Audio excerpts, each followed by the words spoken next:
Good morning, Mom. This is Erica Embat from IT2-3.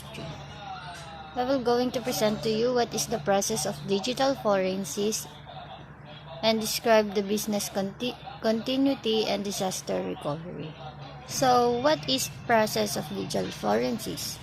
The digital forensics is the process of revealing and repeating electronic data, and it is a branch of forensic science that recovers and investigates the information found in digital device, often in relation to computer crime. And it is also the process of identification, preservation, collection of examination, analysis, and presentation decision. So, next is describe business continuity and disaster recovery. It is having a plan to deal with the major disruptions like cyber attack plus supply failures. And it is organization ability to recover from disaster and to expect event and resume normal operation of disaster recovery and business continuity are closely related. They are not actually the same thing. There's two are there go.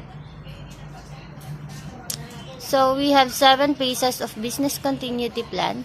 First is develop business continuity, conduct business impact analysis, establish recovery targets, develop recovery and continuity strategies and plan, test to recovery and continuity plan and procedure, train personnel, and for the last is update and maintain the plan periodically. So next is we have disaster recovery sites. It is facility that an organization user to recover and restore its technology, infrastructure, and operates when its primary data becomes unavailable, and it should be chosen on a base of recovery strategies like the recovery point object and the recovery time object. We have 3 types of disaster recovery site.